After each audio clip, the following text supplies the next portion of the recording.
morning. Happy Thursday. My allergies, I have to assume that's what it is, or a hot mess. It's more my eyes, my nose. I'm itching. Alright, September 2nd. This is going to be a fun reading day today, y'all. This is all names and genealogy stuff. Most of it, from what I saw from looking ahead. Alright, September 2nd. The tribes east of Jordan. 1 Chronicles 5:18 through 26. There were 44,760 capable warriors in the armies of Reuben, Gad, and half the tribe of Manasseh. They were all skilled in combat and armed with shields, swords, and bows. They waged war against the Hagrites, the Jeterites, the Naphishites, and the Nodabites. This one stuck to my lip. I can feel it. They cried out to God during battle, and he answered their prayer because they trusted in him. So the Hagrites and all their allies were defeated. The plunder taken from the Hagrites included 50,000 camels, 250,000 sheep and goats, 2,000 donkeys, and 100,000 captives. Many of the Hagrites were killed in the battle because God was fighting against them. The people of Reuben, Gad, and Manasseh lived in their land until they were taken into exile. The half-tribe of Manasseh was very large and spread through the land of Bashan to Baal-Hermon, Sinir, and Mount Hermon. These were the leaders of their clans. Ephor, Ishi, Eliel, Azrael, Jeremiah, Hodaviah, and Jadiel. These men had a great reputation as mighty warriors and leaders of their clan. But these tribes were unfaithful to the God of their ancestors. They worshipped the gods of the nations that God had destroyed. So the God of Israel caused King Pul of Assyria, also known as Tiglath-Pileser, to invade the land and take away the people of Reuben, Gad, and half the tribe of Manasseh as captives. The Assyrians called them to Hala, Habor, Hara, and the Gozan River, where they remain to this day. Aaron's descendants, 1 Chronicles 6:3b. The sons of Aaron were Nadab, Abihu, Eleazar, and Ithamar. 1 Chronicles 6:49. Only Aaron and his sons. No, it doesn't even say sons. So why did I just say that? I hate it when I do that. Only Aaron and his descendants served as priests. They presented the offerings on the altar of burnt offerings and altar of incense as they performed all other duties related to the most holy place. They made atonement for Israel by doing everything that Moses, the servant of God, had commanded them. 1 Chronicles 6:4 through 15. Eleazar was the father of Phinehas. Phinehas was the father of Abishua. Abishua was the father of Bucky. Bucky was the father of Uzi. Uzi was the father of Zariah. Zariah was the father of Meraioth. Meraioth was the father of Amariah. Amariah was the father of Ahitub. Ahitub was the father of Zadok. Zadok was the father of Ahimaaz. Ahimaaz was the father of Azariah. Azariah was the father of Johanan. Johanan was the father of Azariah, the high priest at the temple built by Solomon in Jerusalem. Azariah was the father of Amariah. Amariah was the father of Ahitub. Ahitub was the father of Zadok.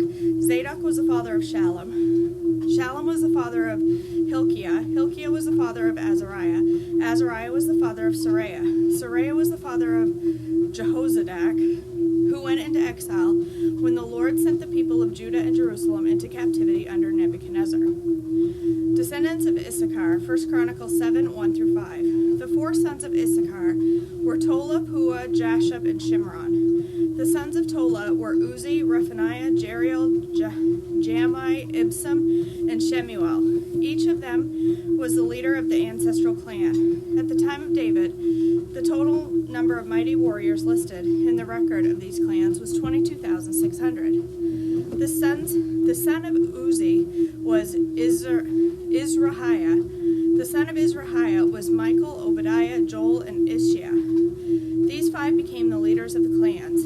All of them had many wives and many sons, so the total number of men available for military service among their descendants was 36,000. The total number of mighty warriors from all the clans of the tribe of Issachar was 80,000. 187,000. All of them were listed in their genealogical records. Descendants of Benjamin, 1 Chronicles 7, 6 through 12. 3 of Benjamin's sons were Bela, Becher, and Jediel. The 5 sons of Bela were Ezbon, Uzi, Uziel, Jeremoth, and Iri. Each of them was a leader of an ancestral clan. The total number of mighty warriors from these clans was 22,034, as listed in their genealogical records. The sons of Becher were Zemirah, Joash, Eleazar, Elionai, Omri, Jeremoth, Abijah, Anathoth, and Alameth. Each of them was a leader of an ancestral clan. The total number of mighty warriors and leaders from these clans was 20,200, as listed in their genealogical records. The son of Jediel was Bilhan. The sons of Bilhan were Jeush, Benjamin, Ehud, Kenaiah, Zethan, Tarshish, and Issachar. Each of them was a leader of an ancestral clan. From these clans, the total number of mighty warriors ready for war was 17,200. The sons of were Shupim and Hupim. Husham was the son of Aher. The descendants of Naphtali, 1 Chronicles 7:13. The sons of Naphtali were Jaziel, Guni, Jezer, and Shillem. They were all descendants of Jacob's concubine Bilhah. Descendants of Manasseh, 1 Chronicles 7:14 through 19. The descendants of Manasseh, through his Aramean concubine, included Azrael. She also bore Maker, the father of Gilead. Maker found wives for Hupim and Shupim.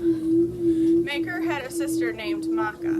One of his descendants was Zelophehad, who had only daughters. Maker's wife, Maacah, gave birth to a son whom she named Peresh.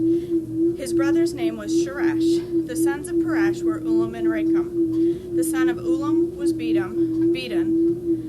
All of these were considered Gileadites, descendants of Maker, son of Manasseh. Maker's sister, Hameleketh, gave birth to Ishdod, Abiezer, and Mala. The sons of Shemitah were Ahian, Shechem, Likhi, and Aniam. The descendants of Ephraim, 1 Chronicles 7:20 through 29. The descendants of Ephraim were Shuthelah, Bered, Tahath, Eliada, another Tahath. Apparently they had so many kids they forgot to name. They named one Tahath already.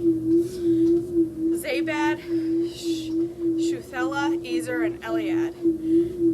These two were killed trying to steal livestock from the local farmers near Gath. Their father, Ephraim, mourned for them for a long time, and his relatives came to comfort him. Afterward, Ephraim slept with his wife, and she became pregnant and gave birth to a son. Ephraim named him Beriah because of this tragedy his family had suffered. He had a daughter named Shira. She built the towns of Lower and Upper Beth Horon and Uzan Shira. The descendants of Ephraim included Repha, Resheph, Tela, Tahan, Ladan, Ammihud, Elishama, Nun, and Joshua. The descendants of Ephraim lived in the territory that included Bethel and its surrounding towns to the south, Naran to the east, Gezer and its villages to the west, Shechem and its surrounding villages to the north, as far as Aya and its towns. Along the border of Manasseh were the towns of Bethshan, Tanakh, Megiddo, Dor, and their surrounding villages. The descendants of Joseph, son of Israel, lived in these towns. Descendants of Asher, 1 Chronicles 7:30 through 40. The sons of Asher were Imnah, Ishvi, and Beriah. They had a sister named Sarah. The sons of Beriah were Heber and Melchiel, the father of Birzaith. The sons of Heber were Japhlet, Shomer, and Hotham. They had a sister named Shua. The sons of Japhlet were Pesach, Bimhal, and Ashbath. The sons of Shomer were Ahai, Roga, Huba, and Aram. The sons of Helam were Zophah, Imnah, Sheleth, and Amal. The sons of Jophah were Sua, Harnefer, Shul, Beri, Imrah, Bezer, Hod, Shammah, Shilsha, Ithran, and Bera. The sons of Jether were Jephannah, Pispa, Era. The sons of Ulah were Era, Haniel, and Rizia. the winking, blinking, and nod. Each of these descendants of Asher was the head of the ancestral clan. They were all select men, mighty warriors, and outstanding leaders. The total number of men available for military service was 26,000, as listed in their genealogical records. Descendants of Benjamin, 1 Chronicles 8, 1 through 28. Benjamin's first son was Bela, the second was Ashbel, the third was Ahara, the fourth was Noha, and the fifth was Rapha. The sons of Bela were Adar, Gera, Abihud, Abishu, Naaman, Ahoa, Gera, Shephufan, and Huram. The sons of Ehud, leaders of the clans living at Geba, were exiled to Manasseh. Ehud's sons were Naaman, Ahijah, and Gera. Gera, who led them into exile, was the father of Uzzah and Ahihud. After Shaharaim divorced his wives, Husham and Bara, he had children in the land of Moab. His wife Hodesh gave birth to Joab, Zibiah, Misha, Malcolm, Jeuz, Sakia, and Mirma. These sons all became leaders of clans. Shaharaim's wife Husham had already given birth to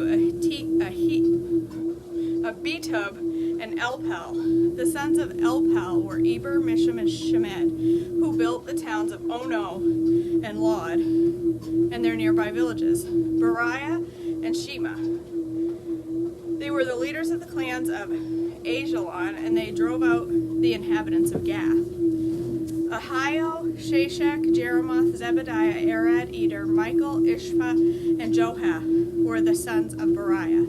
Zebediah, Meshullam, Hizki, Heber, Ishmerai, Isliel, and Jobab were the sons of Elpel. Jacob, Zikri, Zabdi, Elani, Zelathai, Eliel, Adaiah, Beriah, and Shimrath were all sons of Shimei. Ishpan, Eber, Eliel, Abdon, Zikri, Hanan, Hananiah, Elam, Anthohijah, Ifdeiah, and Penuel were the sons of Shashak. Shamsherai, Sherariah, Athaliah, Jereshiah, Elijah, and Zikri were the sons of Jeroham. These were the leaders of the ancestral clans. They were listed in their genealogical records, and they all lived in Jerusalem. Good night. That's it. If you put any one of those names by themselves, I can probably figure out how to pronounce it. But you put them all together, and I get tongue twisted big time. Right, exactly. I keep thinking winking, blinking, and nod. Is it going to be any one of those? My goodness. All right. But it's all important. All of it's important, as hard as some of that is to read and get through and understand why it matters. It does, because it leads us all to Christ. It leads us right there to the eternal King. So but it's hard right now to read it and see where it's going. It's like, oh my goodness. I couldn't trace that line back if you paid me money. Nope, I don't think I could do it. So, all right, you guys. I'm going to go upstairs, and I'm going to make I think I'm going to do a chocolate custard shake. I think that's what I'm going to do. I think I need to get back to some shakes here and there. I haven't had shakes for a while.